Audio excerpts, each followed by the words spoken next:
Shalom ibu-ibu, kita berjumpa lagi dalam ibadah PWMI kita. Hari ini saya akan memimpin ibadah kita. Mari kita sama-sama datang ke hadirat Tuhan untuk mengucap syukur sama Tuhan bahwa kasih Dia sungguh luar biasa. Mari sama-sama kita mengangkat pujian kita, pribadi mengenal hatiku.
Bersatu di dalam doa.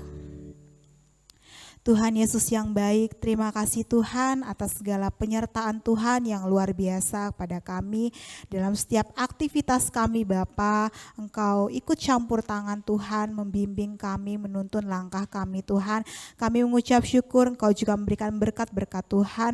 Engkau mencukupkan kami dalam segala hal yang kami butuhkan. Terima kasih Tuhan, kami juga diberikan kesempatan Tuhan untuk tetap beribadah Bapa. Dimanapun kami berada Tuhan, kami tahu Tuhan Kau hadir di tengah-tengah kami. Tuhan, saat ini di ibadah kami juga akan mendengarkan apa yang akan Tuhan katakan kepada kami. Biarlah kami fokus untuk datang pada Tuhan, mendengarkan apa yang Tuhan mau dalam hidup kami. Terima kasih Tuhan, terima kasih atas penyertaan Tuhan dan kebaikan Tuhan yang sungguh luar biasa. Kami akan kembali memulai ibadah kami. Kau berkati ibadah ini dari awal, pertengahan hingga akhirnya. Hanya dalam nama Tuhan Yesus kami berdoa dan mengucap syukur. Amin. Kasih Tuhan sungguh tiada duanya. Dia sanggup mengubah hidup kita menjadi hidup yang baru. Kita akan mendengarkan firman Tuhan, namun sebelumnya kita mengangkat pujian Kasih-Mu Tiada Duanya.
Selain kasih-Mu.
Ibu-ibu yang dikasihi oleh Tuhan, mari kita merenungkan bagian firman Tuhan. Sebelumnya, mari kita berdoa.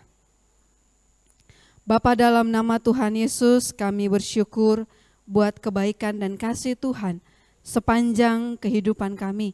Terlebih khusus 1 minggu ke depan ini Tuhan, kami sudah boleh melewati dan kami dalam perlindungan Tuhan. Kami bersyukur hari ini kami boleh bersama di dalam persekutuan wanita. Kami mohon Tuhan berkatilah kami di dalam merenungkan firman-Mu, supaya kami menjadi istri, ibu, dan wanita yang mengasihi Tuhan, melayani seisi rumah kami dan saudara-saudara kami. Terima kasih ya Tuhan, dalam nama Yesus kami siap merenungkan firman-Mu. Amin. Ibu-ibu yang dikasihi oleh Tuhan, kita merenungkan satu bagian firman Tuhan dari Amsal 31 ayat yang ke-10 sampai dengan ayat yang ke-12. 3 ayat.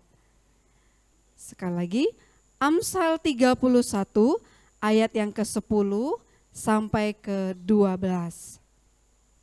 Saya bacakan, puji-pujian untuk istri yang cakap. Istri yang cakap, siapakah yang akan mendapatkannya? Ia lebih berharga daripada permata. Hati suaminya percaya kepadanya. Suaminya tidak akan kekurangan keuntungan. Ia berbuat baik kepada suaminya dan tidak berbuat jahat sepanjang umurnya. Nah, yang ayat 12 saya ulang ya, karena nanti ayat 12 yang menjadi penekanan. Ia berbuat baik kepada suaminya dan tidak berbuat jahat sepanjang umurnya. Nah, ibu-ibu yang dikasihi oleh Tuhan, tema kita yaitu prioritas. Prioritas di dalam hubungan keluarga. Prioritas yang apa yang akan kita berikan, apa yang akan kita lakukan di dalam rumah tangga, di dalam hubungan sebagai anak, suami, dan istri. Ibu-ibu yang dikasihi oleh Tuhan, di zaman sekarang ini ada banyak wanita Kristen atau istri ya, yang tidak hanya menjalankan perannya sebagai ibu rumah tangga. Ya, jadi banyak wanita-wanita yang perannya itu tidak hanya di rumah, tapi dia melakukan ya katakanlah bisnis online gitu ya. Atau ibu-ibu sekarang tidak dibatasi lagi dagangnya gitu. Mungkin orang kadang-kadang harus berdagang keluar, tapi sekarang bisa aja di gadget kita gitu ya. Nah, lalu ada banyak wanita yang juga di samping mengurus anak dan juga perlengkapan atau kebutuhan di dalam rumah, dia juga melakukan pekerjaan di luar sebagai wanita karir katakan ya. Dia sebagai wanita yang bisa melakukan apa saja. Nah, ibu-ibu yang dikasihi oleh Tuhan, salah atau tidak ketika kita ada di luar melakukan pekerjaan? Mungkin ibu-ibu bisa mencatatnya gitu ya. Salah atau tidak kalau kita melakukan pekerjaan di luar dari rumah ya. Karena biasanya kan ibu-ibu tuh gambarannya pasti nyuci kain, nyuci piring, masak, lalu mandiin anak dan lain sebagainya di dalam rumah.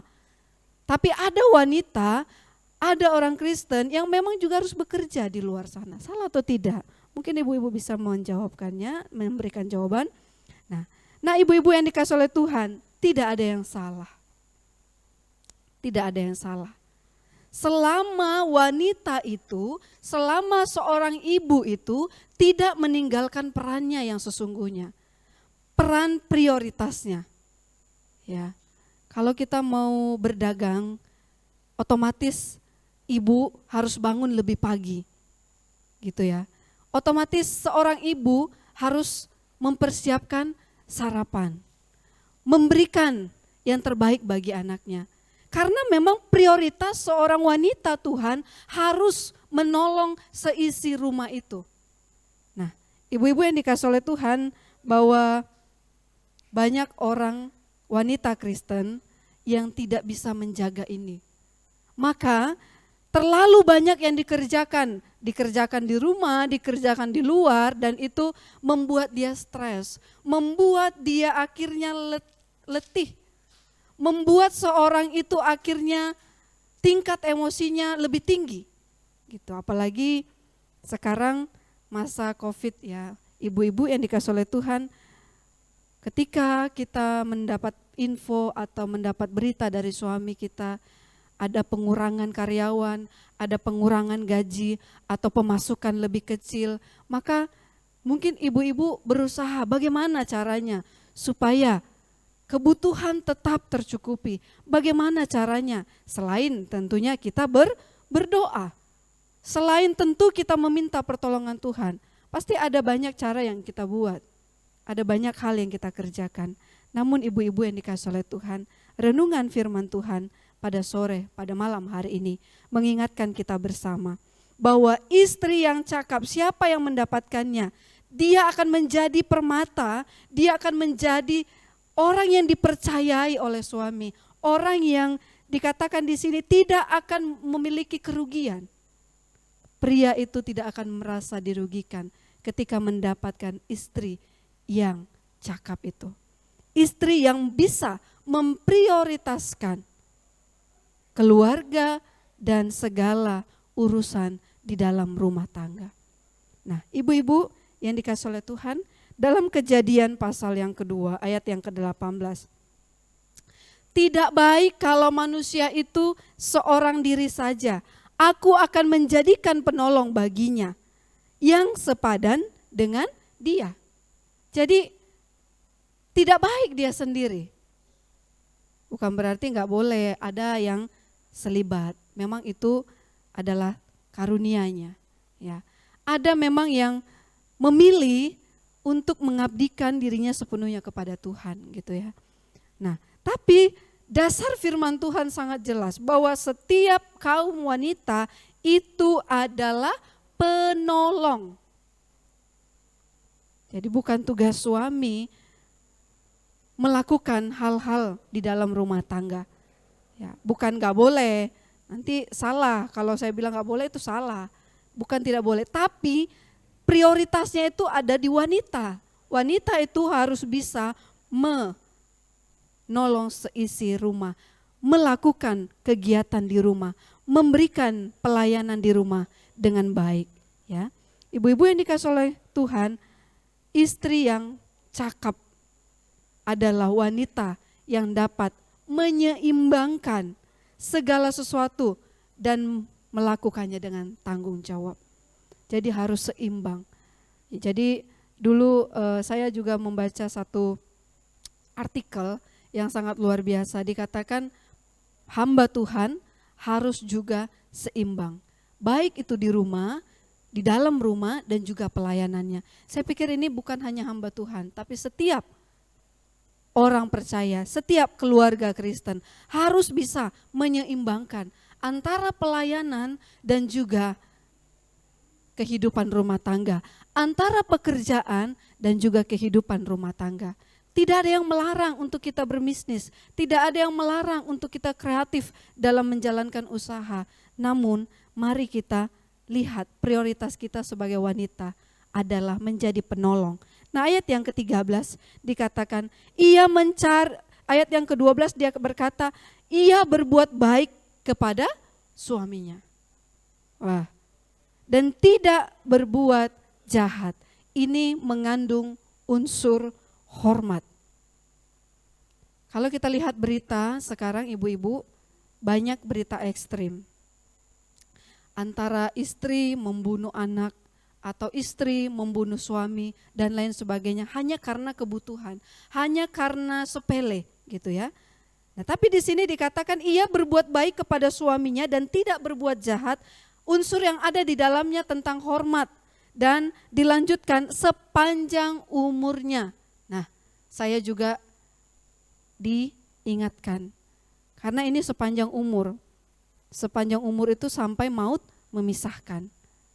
Nah, sampai mungkin entah saya duluan yang tidak bisa melangkah dalam artian sudah terlalu tua, atau mungkin Pak Beni gitu ya, yang mungkin mengalami suatu sakit penyakit suatu saat nanti kalau sudah tua, kelelahan dan lain sebagainya. Tapi dikatakan dalam kitab Amsal ini, Salomo berkata, dia tidak melakukan hal yang jahat, dia tidak membiarkan suaminya, dia tidak membiarkan anaknya, dia tidak membiarkan seisi rumah tangga, rumah itu. Jadi prioritas kita sebagai wanita Tuhan, mari kita lihat lingkup rumah kita. Menjadi penolong bagi laki-laki tidak membuat wanita itu berada di posisi terendah, tidak.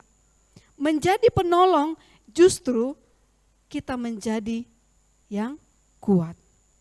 Nah, ibu-ibu yang dikasihi oleh Tuhan, menjadi penolong bagi suami artinya senantiasa membantu, mendukung, menguatkan, dan mendoakan seluruh aspek kehidupannya. Terlebih di masa COVID. Mari saya mengundang semua kaum ibu supaya lebih tegar. Walaupun memang laki-laki itu tidak kelihatan dia sedang susah, dia tidak kelihatan ketika dia sedih, dia merasa maco aja. Tapi di dalam hatinya, di dalam hidupnya dia butuh orang yang mensupport, dia butuh orang yang mendukung, dia butuh istri yang mendoakannya. Mari ibu-ibu dalam renungan kita sore hari ini, salah satu yang harus kita lakukan yaitu mendoakan dan menghormati apapun dan bagaimanapun keberadaan suami kita. Suka duka itu janji pernikahan.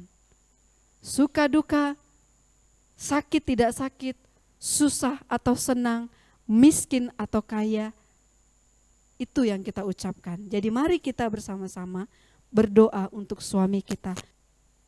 Mereka terus ditolong oleh Tuhan. Mereka adalah perpanjangan tangan Tuhan. Kiranya kita semua menjadi ibu, wanita, istri yang memprioritaskan di rumah. Sekali lagi, bukan tidak boleh melakukan aktivitas di rumah, di luar, tapi prioritaskanlah yang di dalam.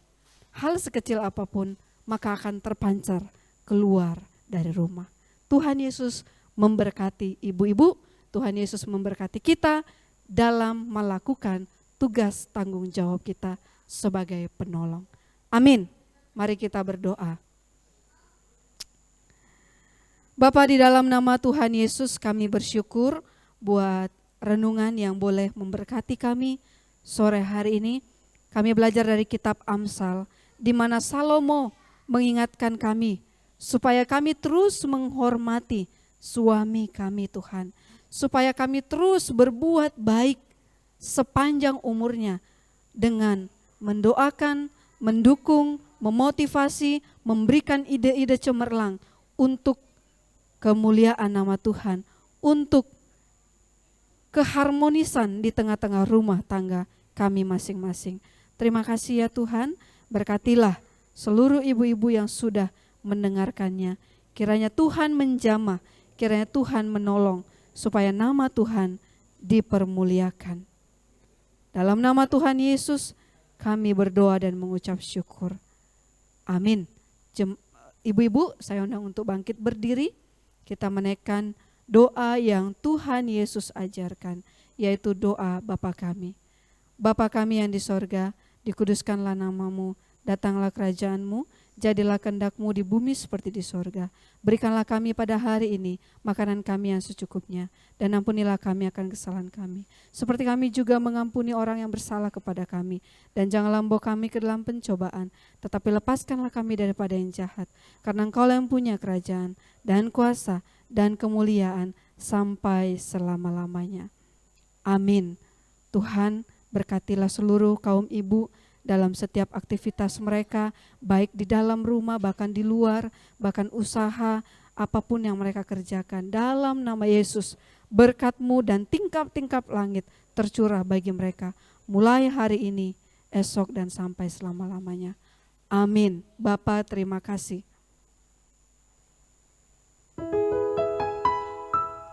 Bapa,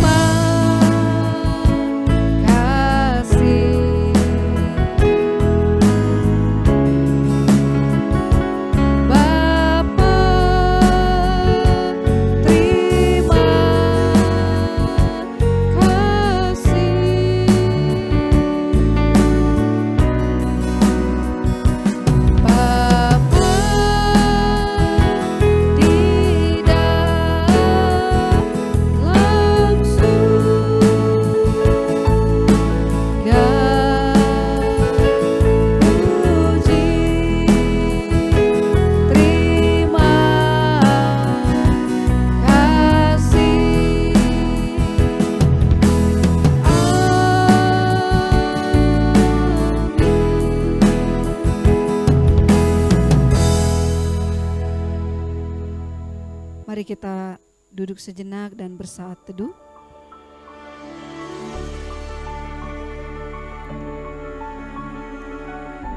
Amin. Ibu-ibu yang dikasihi oleh Tuhan, mari kita tetap terus setia di dalam ibadah-ibadah live streaming supaya Tuhan terus menguatkan kita. Sampai jumpa minggu depan. Tuhan Yesus memberkati.